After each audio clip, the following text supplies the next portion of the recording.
I really feel that I have not tapped in yet to the potential of what I still don't feel like I'm at the potential of what things could be. And I'm not going to give up. But what is unfinished is the balance. And I've been working, and it's not a professional question, it's the balance. I'm married. I'm going to be married a year in May.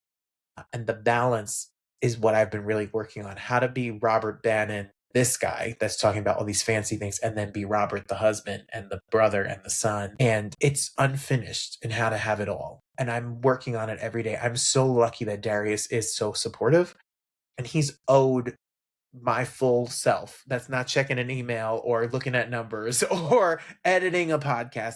So what's unfinished is learning what really matters, which is what really matters is what goes on in my house with my husband and my family. And then I get to do all this fun stuff on the side.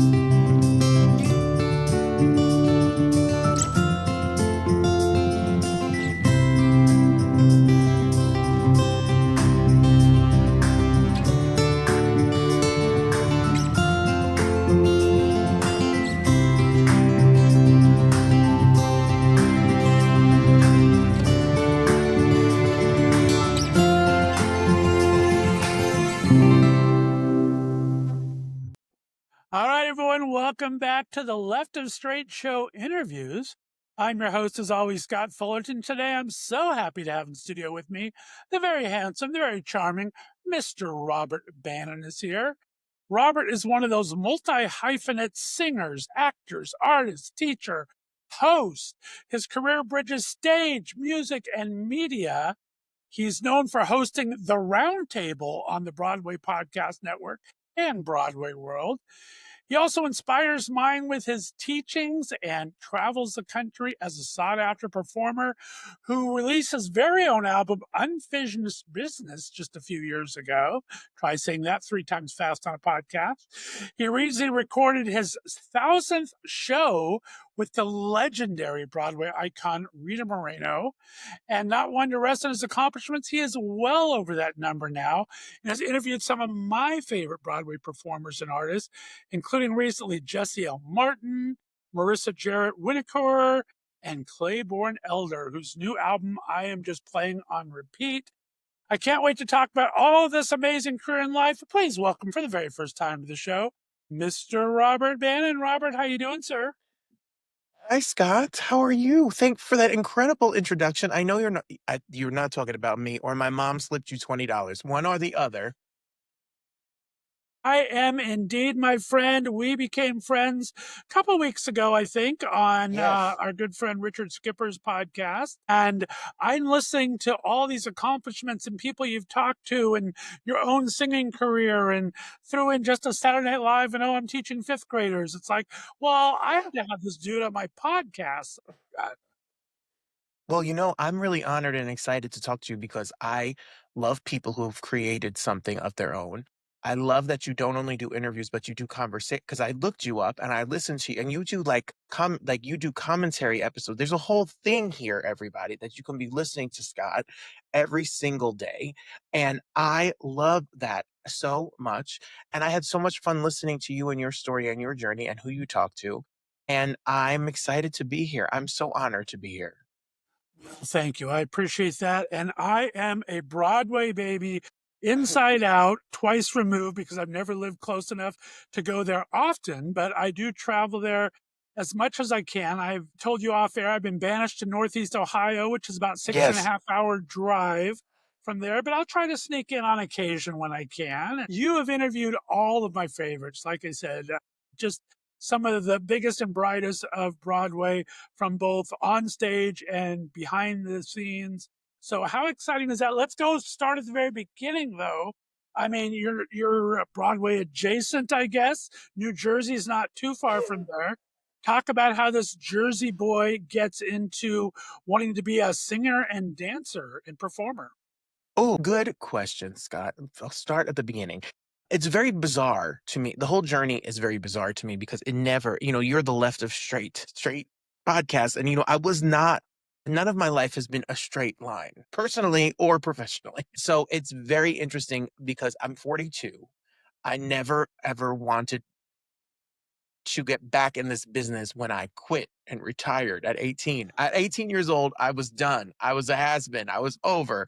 I grew up in Richfield Park, New Jersey. I fell in love with theater when I was in the school play, The Wizard of Oz. I was the Tin Man, and I was terrible. And I told my parents that I wanted to take singing lessons, and they did not know anything. My dad's a landscaper. My mom owned a beauty shop, which is, I think, how I caught the gay at the beauty shop. I think that's how we got it, Scott. I think I was in there, and uh, they took me to the Bergen Mall to a lady named Carol Naso dance studio, who she was older, and she used to choreograph the Miss America pageants in Atlantic City in the 70s. So she opened a dance studio next to a pizzeria in the Bergen Mall, which is as Jersey as it gets. And she said to me, I think you might be able to sing. She taught me there's no business like show business. And then during our Christmas show at the mall, where we sang only old Broadway songs instead of Christmas music, I sang There's No Business Like Show Business, and I'd never stopped singing. From there, a long answer to a short question, at one point she told me that she couldn't help me. I started to book work. I think I have more chutzpah than talent. I think I'm aggressive. Hence the guest, hence the show. So I ended up going to an audition for a show in New York City. I was 13. My mom stayed in the car. I'd walk in with my little binder. And the piano teacher said there's no role for me in this show because the show was Ain't Misbehaving, which apparently there's no character for little white Robert Bannon. But I didn't know anything. I just knew there was an audition. So the piano player said, I have a group of kids that sing at Harbor Conservatory, and we're moving to Juilliard. And we're the first pre-college program at Juilliard, and I would like you to come meet the director. And I got in that program, and 13 years old, I started working professionally doing concert gigs and fundraisers and plays and musicals until I graduated high school, where I went and auditioned for Rent, and I botched the audition so badly to replace a Roger on Broadway. I thought it was 2000. I had blonde, spiky hair, like I was in sync. I had my headshots, wore a denim jacket, and I was living Jersey millennium, and I botched it. And I said to myself, I think this business is too hard. So I quit and I became a teacher. But I love theater. Like, I would go to Broadway plays. My birthday, Christmas, I'd ask for Broadway show tickets. And I love music. So it's a long question, but it would bit me in fifth grade. And then I stopped and I didn't do it till I was 33 years old.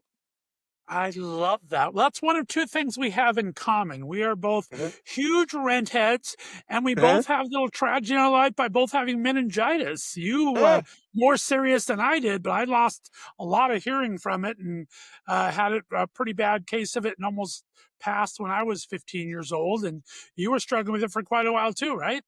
Oh my gosh, Scott does research, which is something. What is research? You have a podcast and you do research? What is that, Scott? What is that? When I was 15, part of the reason why I left Juilliard and it didn't go the way I wanted is because at 15, I got sick. My knee swelled up. They didn't know what was wrong with me. I was close to New York City, so I start going to New York City to go to doctors, and they didn't know what was wrong. And it was nobody who found out what was wrong until a little doctor in South Jersey found out I had Lyme disease.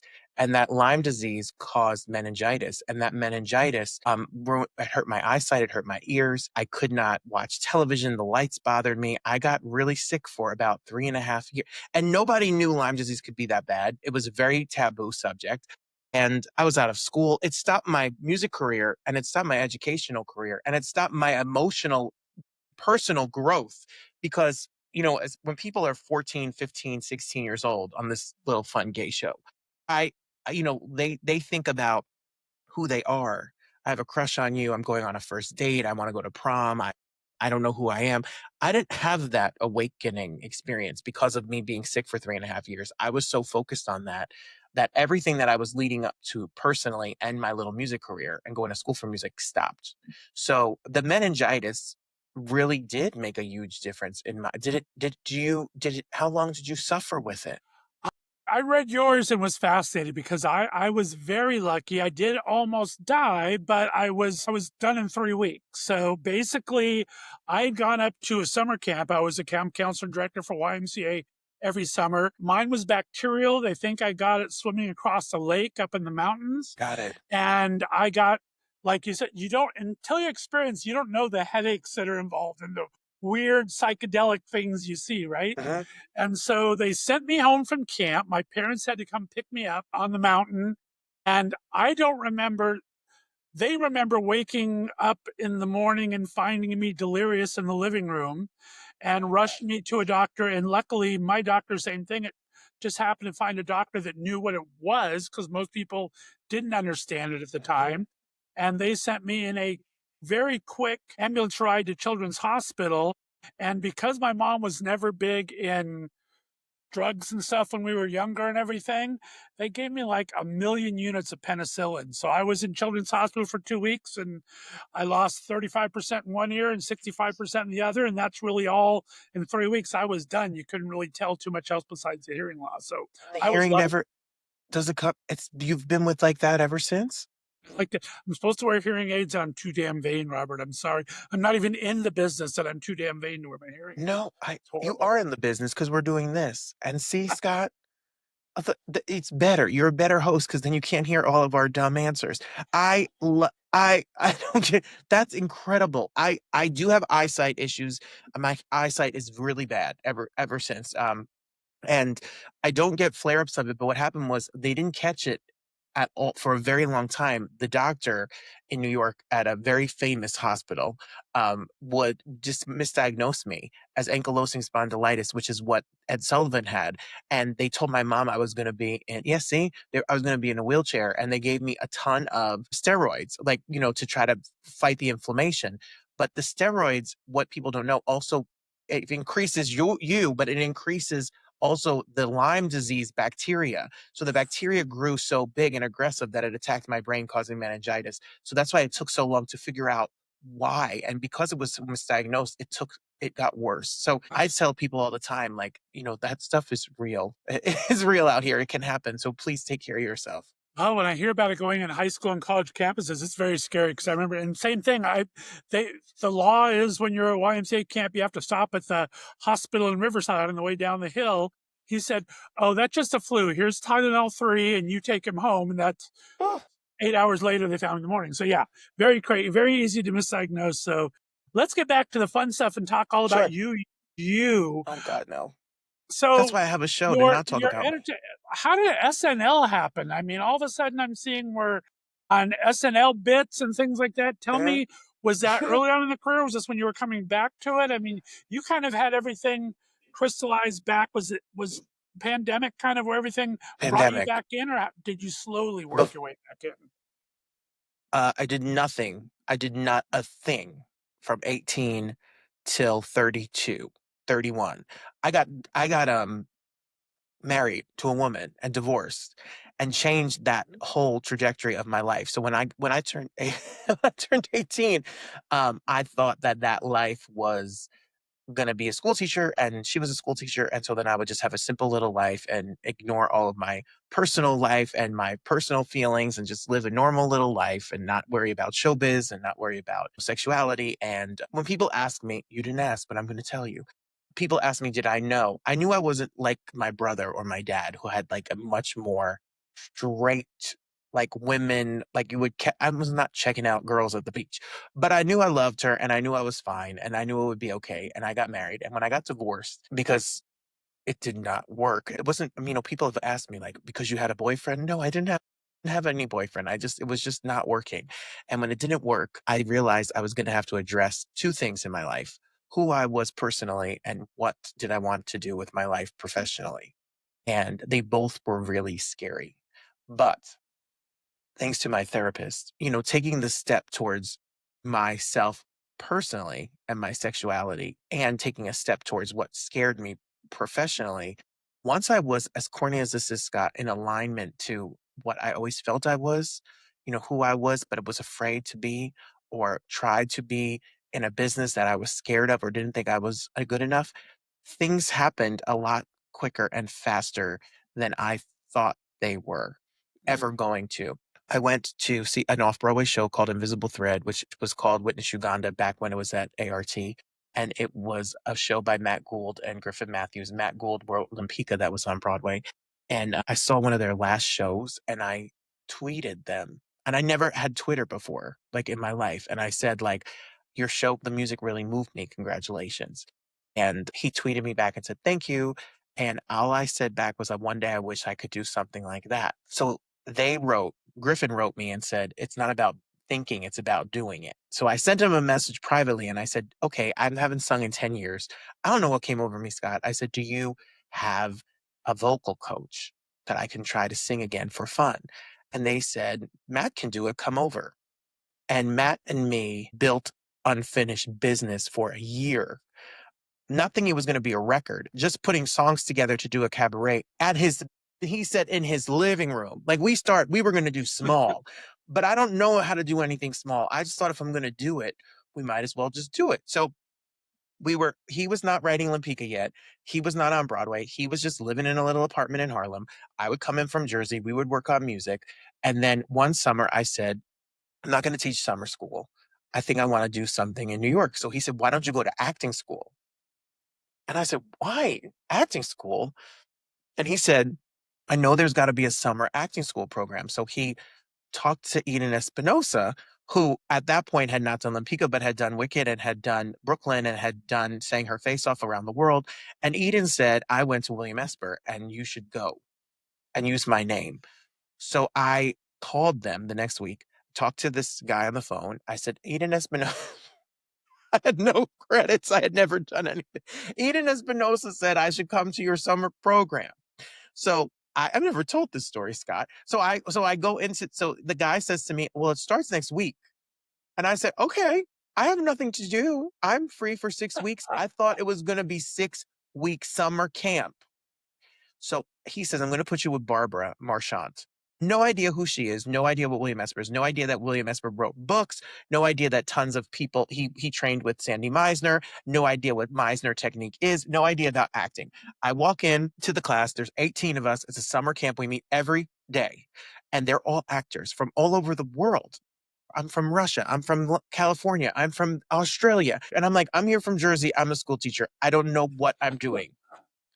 So we go around the room and Meisner is repetition. So if you're an actor, you repeat and repeat and repeat till you find the depth of the words. So the teacher, Barbara, who ran Mason Groves School of Drama at Rutgers and ran the Globe in the UK, which I did not know that she was fancy like that.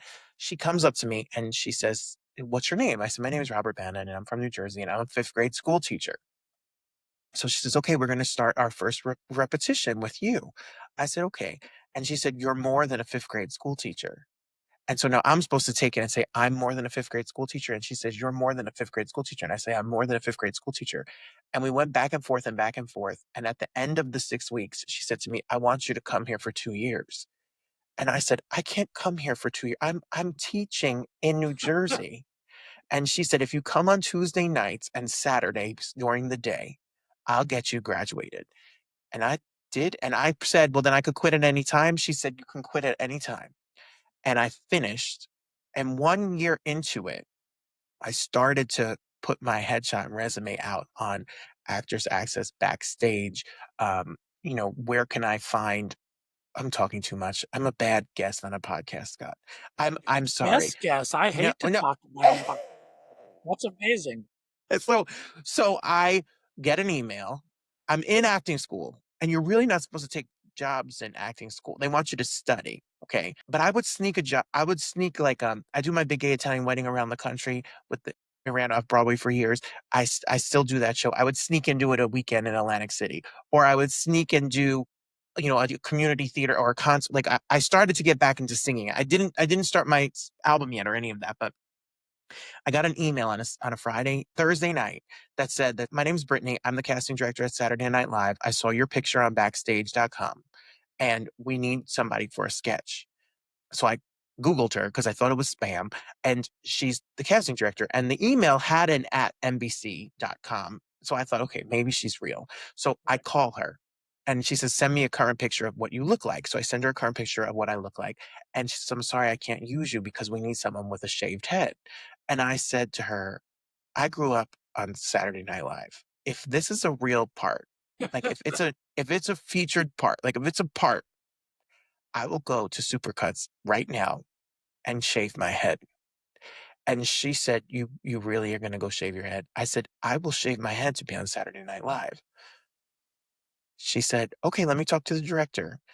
15 minutes later, she said, "Go shave your head."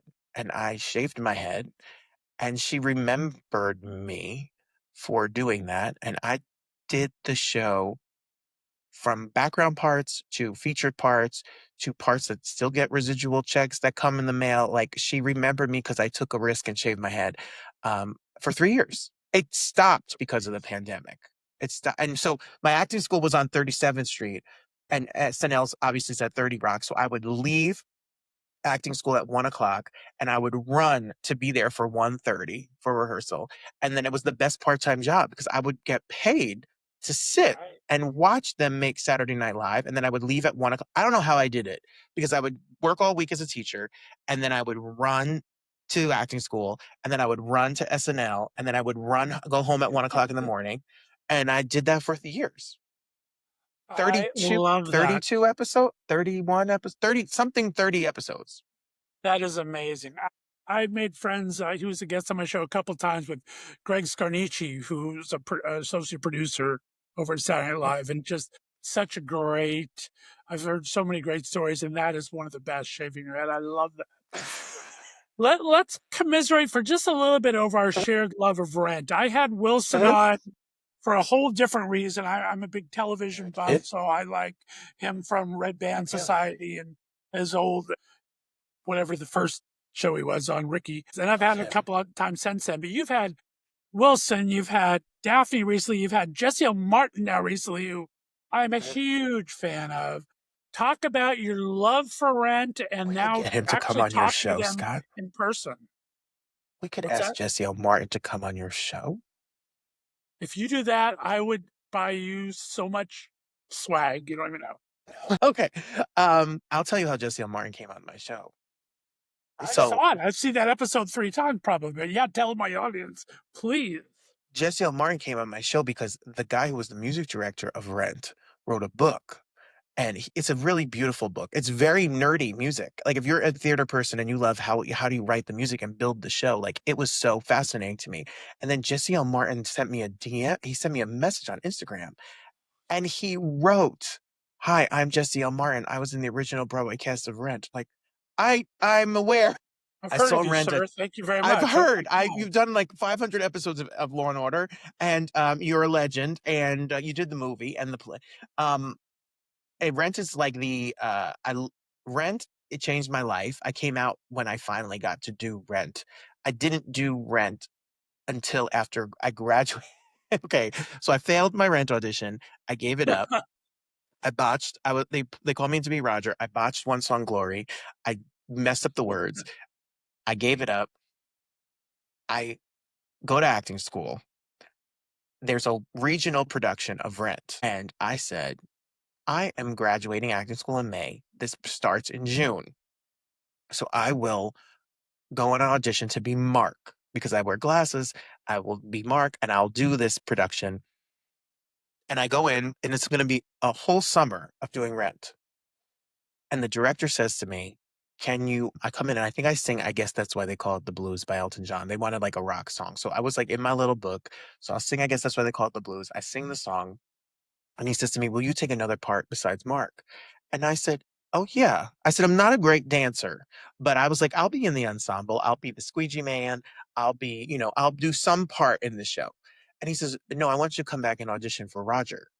And I was like, "No, I don't have to do Roger. I don't have to." And he says, "No, I think I see your voice as a Roger." So he says, "Learn One Song Glory and come back in a week." I said, "Oh, Jesus. This is why I left the show." But something felt like it was cathartic. Maybe I saw it when I was 12. It won the Tony. My parents took me and my brother for Christmas, the December after it won the Tony. I saw the original cast. I did not get it at 12 years old like I get it now, but I knew it was beautiful. I loved the music, and I was trying to figure out who I was. So I went back. I sung One Song Glory. I got the part. It was the hardest summer of my life. The show is a monster.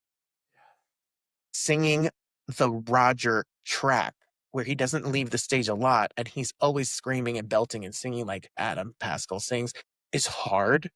It's hard, but there's something magical about that show. Came out. I was trying to figure out who I was, and then I was pushed kind of out, as many people are when they find somebody in that moment that has a little relationship moment. Right. And I was during Rent, and the show changed me, and it really moved me, and I didn't never it's part of my story now that I left because of the show, and then I got to do the show. And when I talk to people who have now been in Rent, which is insane to me, like you mentioned, Wilson and Daphne and Jesse and etc. Adam, is that the show changed them, but it changed a generation of people. It still changes people.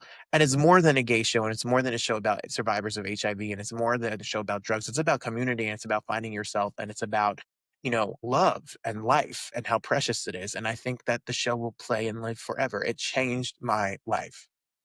See, that's where I came at it from. I'm call myself a bear of a certain age. I'm quite a bit older than you. So I was Chorus Line was my coming out Hmm. musical, right? Hmm. Saw all the productions of Chorus Line. And then being a good gay, when I heard Rent was out, it's like, oh, I got to see this play. Everyone's talking about it. It's the gay sensation. And so my friend gave me he said, oh, I got the 2 disc set. I'll go ahead and give it to you. I said, fantastic. Well, he only gave me the first CD of it. So I'm listening to this thing for 2 weeks straight and I'm learning every song, every guy's song, every girl's song by heart. Then he gives me the second CD where everything falls to shit. People are dying, people like that. It's like, this is the most depressing thing I've ever heard in my life. But it solidified the entire thing, and I had to see this show. Hmm. So I went to Broadway, saw it, and it was just the most amazing piece. And that's where I got out, the community that was built, the Yeah. the found family these guys found. So wow, such a great, powerful thing. And Adam, playing Roger, I can't ooh, imagine. Cannot imagine. I was real skinny and in shape back then, and I was and I really tried to be a good Roger. He's really hard as an actor. 'Cause I don't talk like this anymore because I sing and I do the podcast mostly. The podcast has taken over my life. But what is interesting about the character of Roger is he's hard to find. He was very hard for me to find because he's a drug addict who's recovered. His girlfriend dies and he is lost. And I was like, I did not feel on the surface I could connect to him as an actor. I didn't feel like he was me at all. And he has a very negative kind of side to him that is very early in the show and exists very long. When him and Mimi have that moment where another day and he pushes her away and she tries to kiss him and like I couldn't find him. And it really took me until opening to feel like what rock star he was, how he embodied, how he walked, how he lived, how he sung. I could not find this man. And when I found him, I got rid of him fast afterwards because I felt like he was so conflicted and complicated.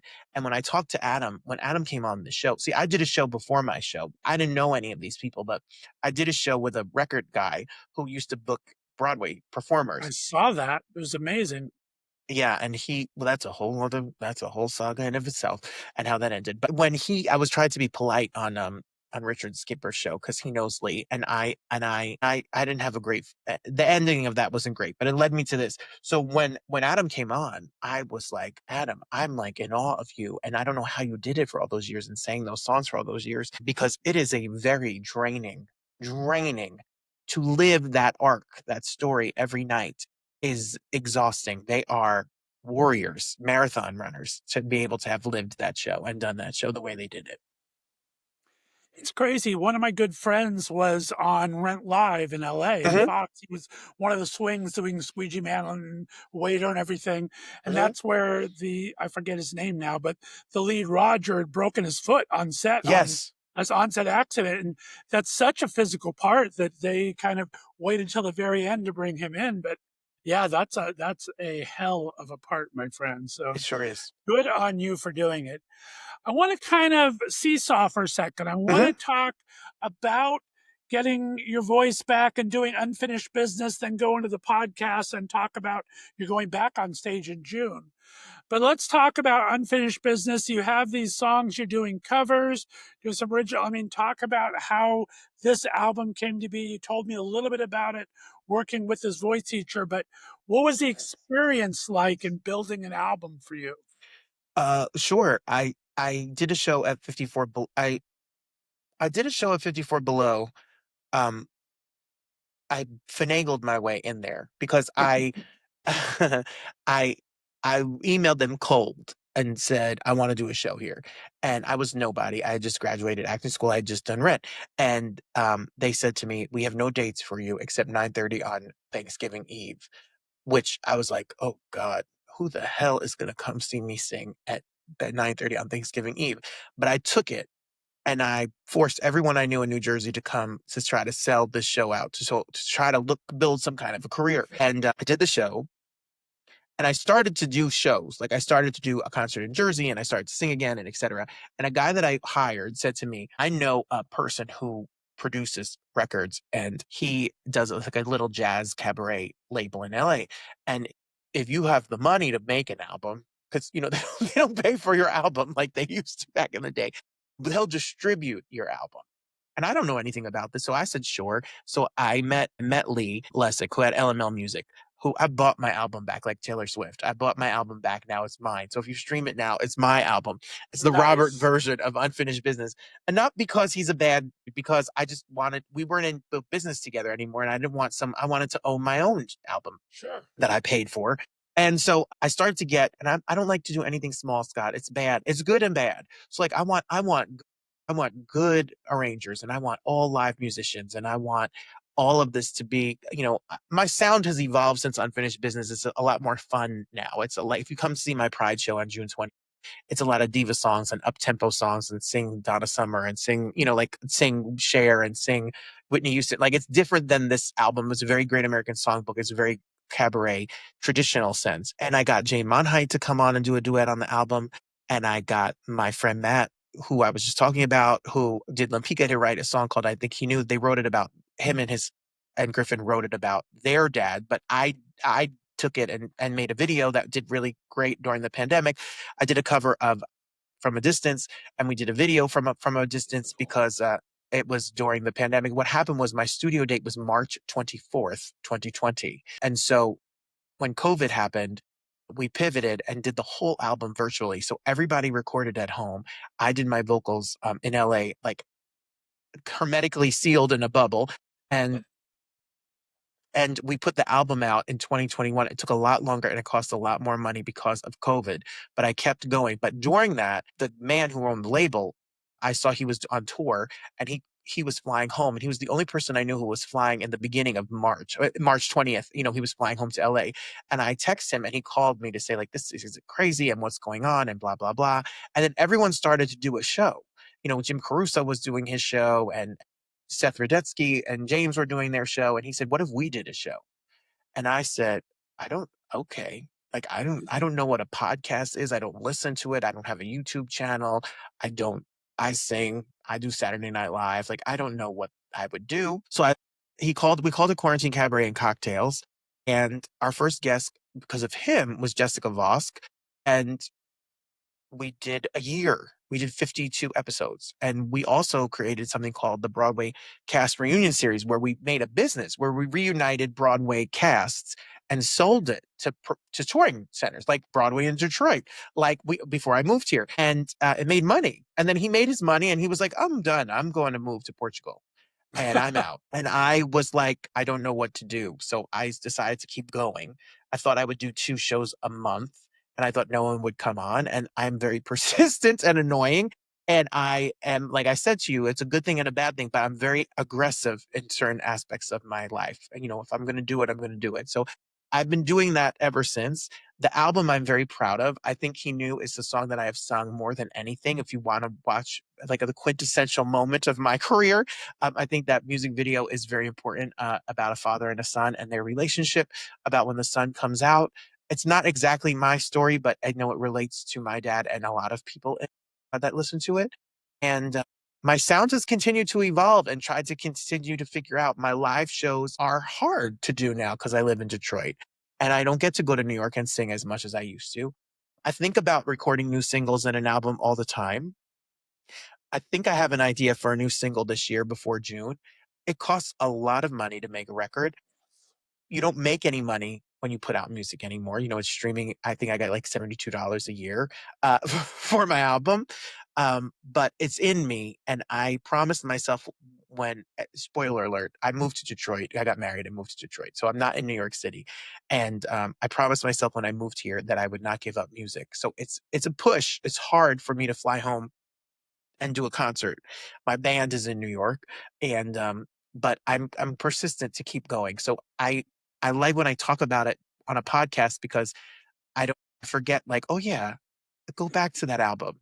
Go back to that person and make sure he's still alive and well. So I hope someone out here is listening to this. If you want to fall asleep tonight, put on Unfinished Business. It'll knock you right out. It's perfect. It's We're going to play out with one of your videos. So yeah, they're going to see this fantasticness in person. But yeah, and like I said, Detroit was a Mhm, music capital for a long time, right? mhm. So there's still music involved there. And so I would love to see you get into music again and find your new home in Detroit there because I mean, it may not be your style all the way, but Detroit is a music city. They know You what's know, going on. There's still some great recording available there. So yeah. great recording studios here and great clubs. Like they do jazz clubs and they do stuff that New York Yeah. and other places, Cliff Bell's is here and Baker's Piano Bar is here. They're legendary back in the day touring places. And it is on my goal. And when I work, I still teach everybody. I still run an English department here in Detroit. And the music teacher is a really great piano player. And I keep saying to him, like, listen, I'm going to do a show out here. I'm going to do a show. I'm going to do a show and you got to play. So, I mean, I have my charts. I have my whole album. I mean, I want to get back into That's it. too much kismet not to be doing that. A piano player built in. Oh my goodness, Robert, We'll come see. on. You're killing Okay, me here. Scott. Okay, You're okay. killing me. How far are you from Detroit? I think it's like 3.5 hours, 4 hours Scott, I'm maybe. going to send you an Uber. You're going to come. You're going to I'm have gonna to just come. drive there to Health. I Come love the on. long Let's drives, so I'm go. just gonna drive over. Okay. We're gonna have dinner within the month. I'm gonna tell you Okay. this. Come on, Scott. Well, let's go into the podcast because Hmm. I would like to learn a little bit from you, your prep and your because we come at it from different sides, right? I can't Yeah. sing a note in a bucket.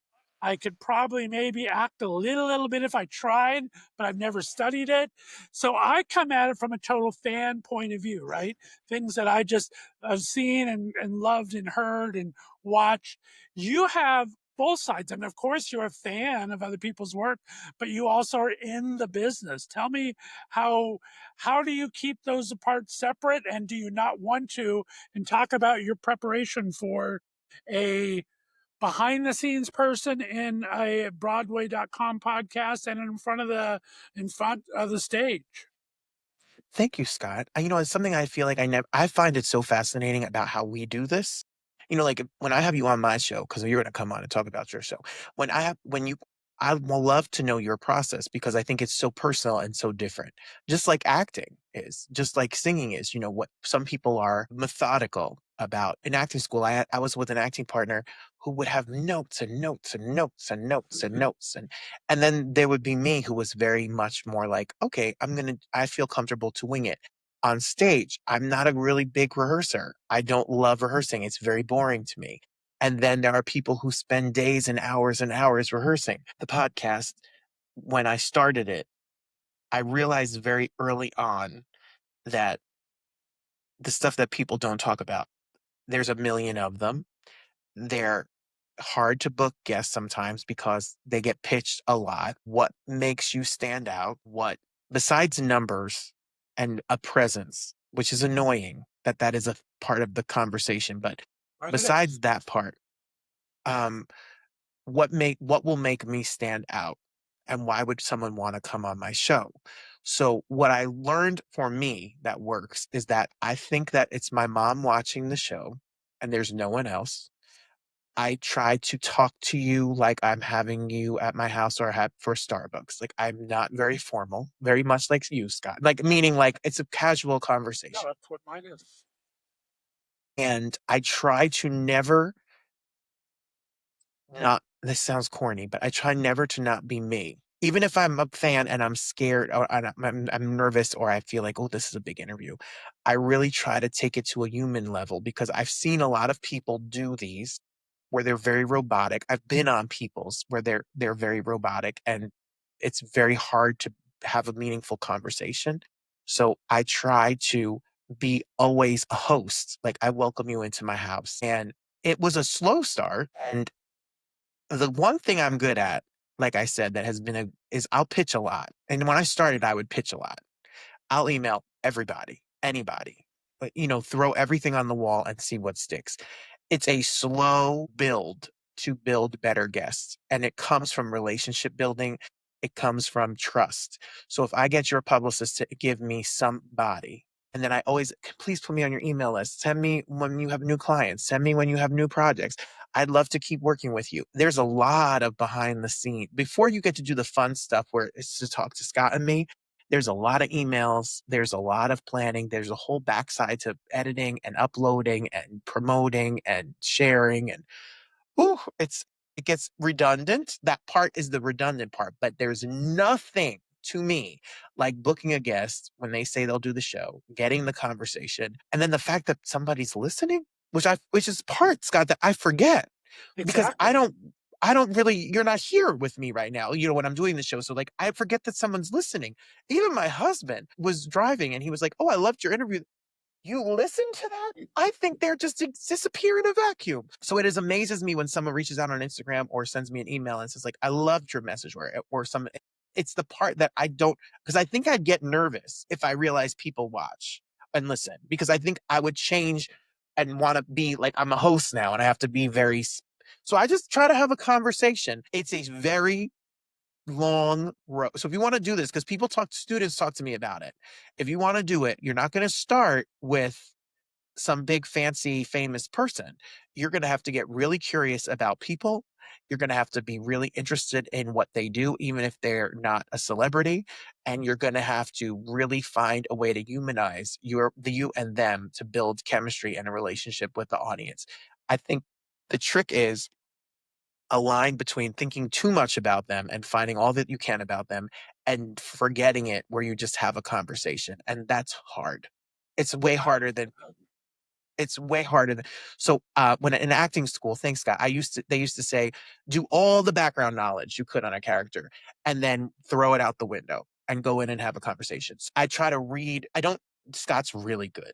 Like, Scott is a deep diver, and he even said it in the interview. I'm not as deep diving research. He's going to know more about me than me. So when I do it, I try to read about the project, I try to listen to them, I try to watch it, and then I try to really internalize it. I keep a couple of notes.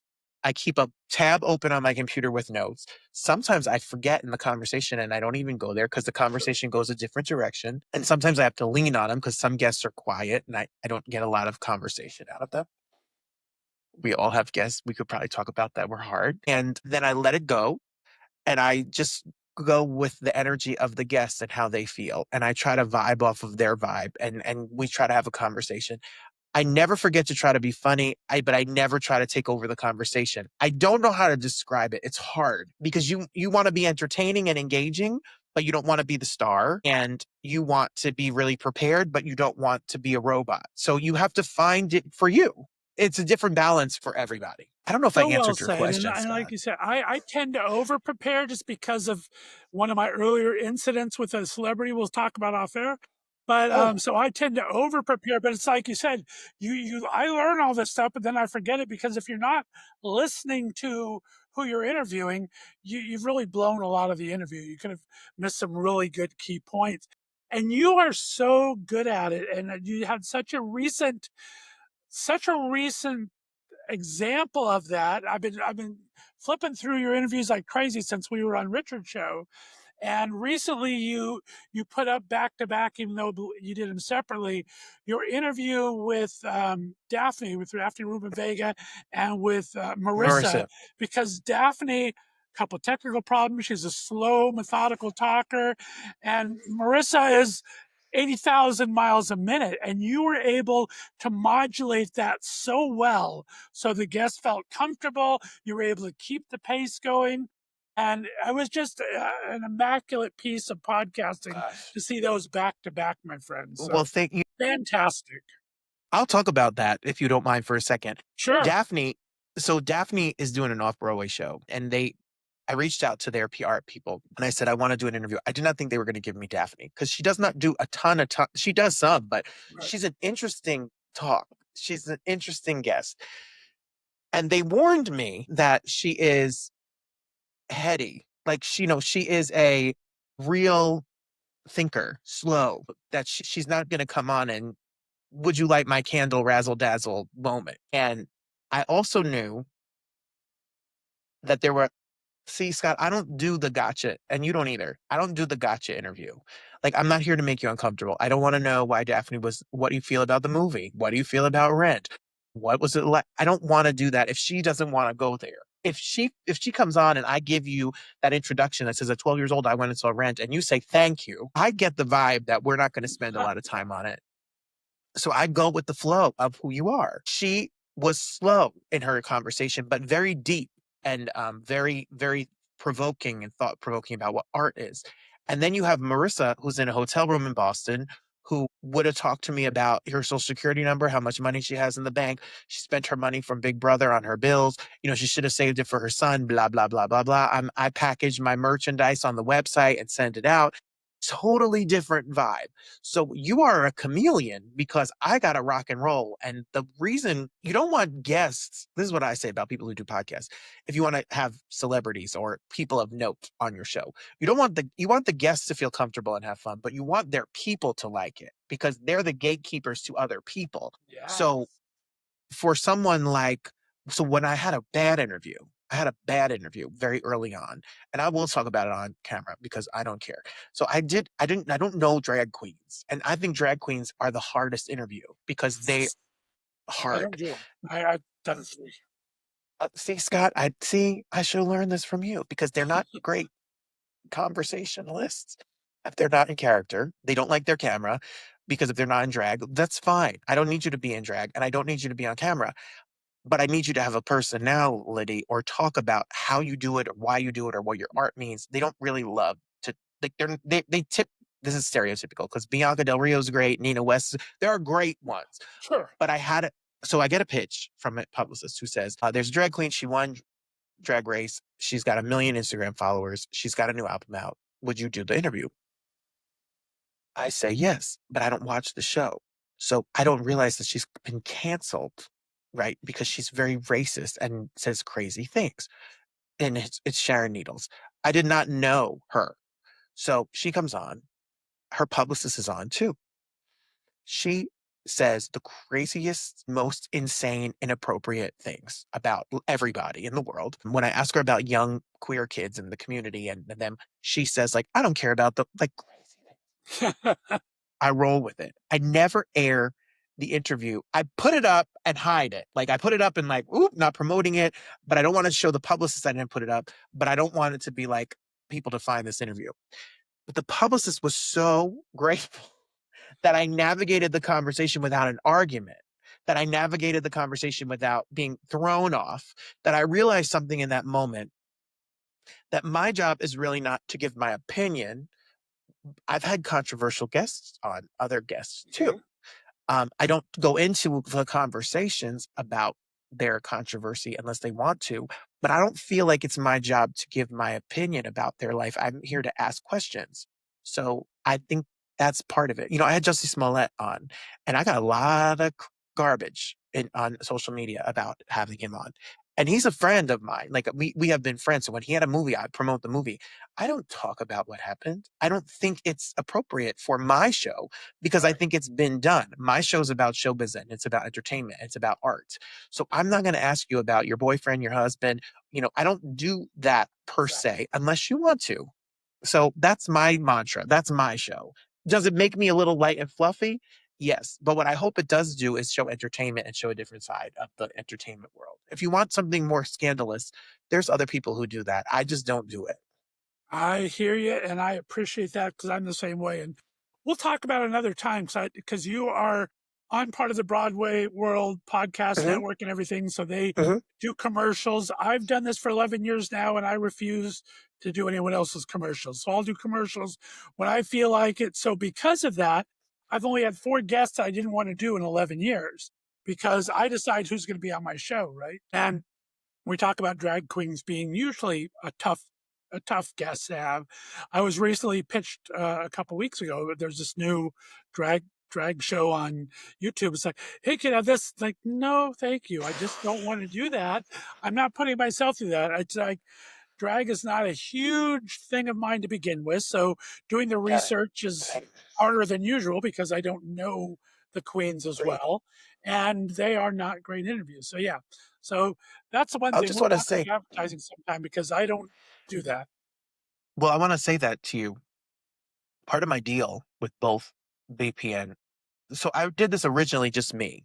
And then I was in New York and I was doing a lot of Broadway show openings and red carpets. And a publicist said to me, like, you should be on Broadway World.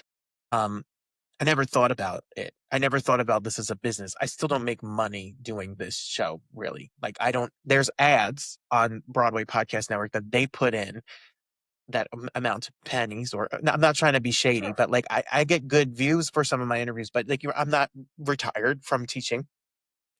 And when Broadway World came along, the only thing that I felt since my album debacle and someone else owning my album and buying it back is that I don't want to be, I'll be on your platform. I'm grateful that every Friday on Broadway World, my face pops up when you go to BroadwayWorld.com.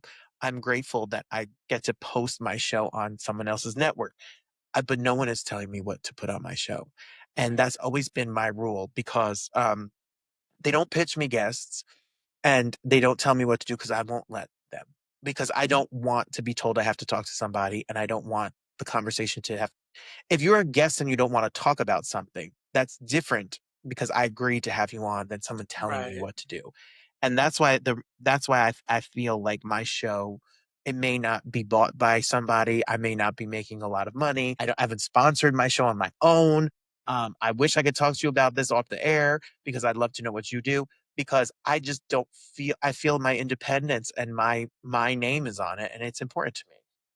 I am 100% it. And like before the pandemic, when I started being as inconsistent as I am now, because I just, like I said, do what I like to do, but I was getting probably 35 to 40,000 listeners an episode. And you can put your stuff, you can go to Spotify and they'll put ads for you and make money for you, right? But they put them in when they feel like it. I don't want a tampon commercial in the middle of my talk with someone I want to do. You have no control over what ad they put in. So for me, it's like, I'm going to do this because I like to do it. I'm not going to do this to make money. So I've never made a lot of money off it. I've had some great brand deals I've done and some things, some great perks I've Uh-huh. done, but it's not about the money to me. It's very, and podcasting can be. I salute Yeah, people who are making big bucks off this. Good for me them. too. But it's a whole I different, hope they different animal business. send me some of that money. I and I do it because I love it. I love the relationships I've built. I've made real friends off this doing this show. It is the biggest honor when I do an interview with somebody and they say, "Hey, do you want to be like, here's my number. I'm coming to Detroit. I'm coming to New York. Like, come see my show. I want to see you afterwards." That is the ultimate honor to me because it means my conversation went through the wall of business to personal. It's the ultimate, I'm so grateful to the publicists and the theater companies out here, ATG, Broadway in Detroit, the people in New York who give tickets or invite me to their shows. That is the ultimate goal. Like as a kid, I can't even imagine that I'd grow up and be able to see shows and people would give me tickets to come and talk about it. Like that's the dream. So I do it. I'm always that fan. I'm always that kid. I love this business. I love people who've made a career out of music and art and theater. I think art changed the world. I think it is so important. And I think that anyone who wants to spend 20, 30, 40 minutes with me and talk about it is the ultimate. That's why I have a hard time saying no. That's why I've had done so many episodes because I know what it's like to be on the other side trying to get your workout. And I know what it's like to try to get somebody to care. And if I can help somebody a little bit, I feel like it's the ultimate gift to me to be a part of that artistic process. So it's really what has kept me going. Oh, I love that. And I feel the exact same way. I mean, if I develop a friendship with a guest, and I've been very lucky to probably do maybe 2 dozen friendships, Uh-huh, and I consider most of my guests that I'm friendly with because I have a lot of uh-huh. guests on quite a few times, but I can consider probably 2 dozen I become good friends with and got to hang out with. That's so much more rewarding than making money off this thing. That's not for my goals. It works. So we got to wrap this Same. up. 'Cause I promised an hour and we're getting thing, and I have my goofy No, five Scott. questions with, but I got to finish on 2 questions. about you, and then we'll do my goofy 5 questions. But talk to me about this new show coming up in June. And my final question, what is Mhm. still unfinished for Robert Bannon? We're talking about unfinished business. What is unfinished for Robert Bannon? June 20th, come see me at 54 Below, 54below.org. Get a ticket. I'm going to promote myself now. I'm going to do what I hate doing, but I have my band. We'll have guests. I sing. If you love diva music, it's Pride weekend. It's New York City. If you're gay, straight, gay adjacent, if you don't know who you are, you want to figure out, you want to eat a Caesar salad and throw tomatoes at me, I don't care what you do. Just come. It's a party. It's a celebration. I have my full band, singers, and everything. It's the third time we've done it. I'm so grateful to kick off Pride at 54 Below every year. It's insane to me. And I sing music I shouldn't sing. Adele, Whitney, Diana Ross. It's all divas. It's just divas, divas dance party. And it's really fun. But Robbie Roselle directs it. Yeah, Yasuhiko Fukuoka is my music director, and we do it, and it's a party. So come on, one and all. And what is unfinished? That's a good question because it's so much more than I ever thought it was going to be, and it continues to grow.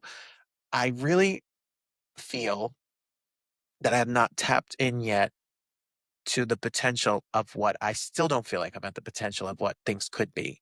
And I'm not going to give up. But what is unfinished is the balance. And I've been working, and it's not a professional question, it's the balance. I'm married. I'm going to be married a year in May. And the balance is what I've been really working on, how to be Robert Bannon, this guy that's talking about all these fancy things, and then be Robert, the husband and the brother and the son. And it's unfinished and how to have it all. And I'm working on it every day. I'm so lucky that Darius is so supportive, and he's owed my full self. That's not checking an email or looking at numbers or editing a podcast. So what's unfinished is learning what really matters, which is what really matters is what goes on in my house with my husband and my family. And then I get to do all this fun stuff on the side. And at one point, it was the opposite. My life was my job and my business and this show, and I had no personal life. And now he's opened up that you can have it all, and I got to keep working and fostering that. Well said. And from your lips, my friend, I love that. Well, I like to finish every episode with what I call 5 questions with. These are 5 random, goofy questions for you to share with me and my listening audience. Question number 1, we are having Robert Bannon here, the amazing singer, podcast host, teacher to 5th grade teachers, and family man here on 5 questions. Question number 1, Robert. We talk about you have an upcoming show at Studio 54. Mhm. You've done some great music. Who is your dream Broadway duet partner? Huh. Who is my dream Broadway? You said Broadway. Broadway. I love, Living or past as well. okay. I really love Leia Salonga. Like, I love Leia Salonga. Like, she has so much control, and she doesn't like, I love Shoshana Bean. I love all the runs and the fun and the whoop. But Leia Salonga, we watched Aladdin the other day, and I'm like, my God, she sings her face off. Her voice is so gorgeous. She just sang a little. Can I just sing A Whole New World with Leia Salonga, please? I'll sell my car. I'll give a kidney. I just think she's so incredible. I love her voice. My friend got to do that, and it's an amazing experience. So, Good yes. night. The All right. end. Question number 2, my friend. You do this amazing podcast doing Broadway in front of the camera, behind the scenes, on top of the stage. What has been your most chaotic live interview moment? In um, a Reader's Digest form. I went to the first red carpet I ever covered was a show called The Collaboration. It was Jeremy Pope and I forget the other guy, his name. He played Andy Warhol in the show. And it was the first red carpet I ever did. And I brought my friend to run the camera, and they canceled the opening because Jeremy Pope had COVID. And in the middle of me doing the content, the whole red carpet shut down. Everybody had to leave the theater and go home. And I was like, what the heck? What in the world? And I still made an episode out of documenting the chaos that ensued. I don't love doing red carpets. I think they're really hard. My cousin Adrian does them for me when I'm not in New York, and she loves it. And I think I'm not fighting with you to interview somebody, and I I don't need love 30 that. seconds. So, but that was the most chaotic one for sure. Great moment. Question number 3. We talk about in the interview, you were a Jersey boy, a lot of time in New York. You're now a Detroit man. What would you say is still the most New York thing about you? The way I say dog and coffee, I open the kitchen drawer. It's not a drawer, it's a drawer, apparently. I got that attitude. They say I get along in Detroit because they say Detroit's a tough city, but so is New York and New Jersey. And there's a person that I would do anything for anybody. Like I'll fight a bear underwater for somebody if I have to, but don't come at me, Scott, because there's another side of me. So, and I think that's how you persevere in this business too. You have to be tough. So but I think the accent lingers a little bit. I try not to, but it still lingers. I get made fun of all the time. Great answer. I love that. All right. Question number 4. Which celebrity would be your dream guest Oh, on the easy. podcast? Easiest question of all time. Okay. I'm obsessed. Don't judge me, Scott. I'm obsessed with Manilow. I want Manilow. I want Barry. I went to Harmony's red carpet. He talked to me for 4 seconds. I was 13 years old. He made me want to sing. I want Barry Manilow on my show. I want Barry Manilow. I've seen him 24 times in concert. I have a recording of his medley of 12 of his songs put together. I really love Barry. Just let me have Barry, please. I'm Just 10 kidnapping minutes. you and your husband and bringing you to Palm Springs, and we're going to have a Let's Barry go. I'm encounter. going to his We're going gate. to have a Let's Barry encounter in Palm Springs. I love it. All right. And question number 5.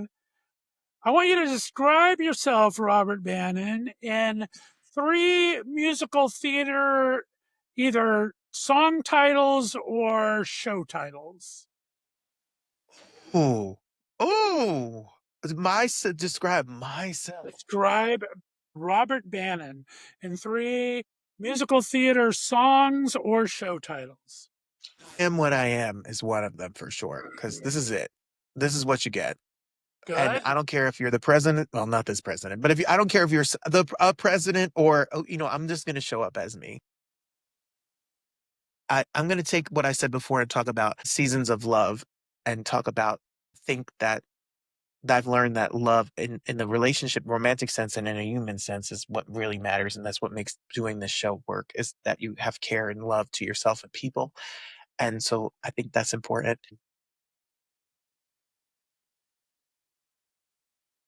And this is such a good question, Scott. Now I'm not a good guess because I don't have a third answer. I'm going to give you one. I'm going to give you one. It's going It's to all come about out. the edit. It's all I can And take as much time as we want. We could be here tomorrow afternoon, but I'm getting a third one, damn it.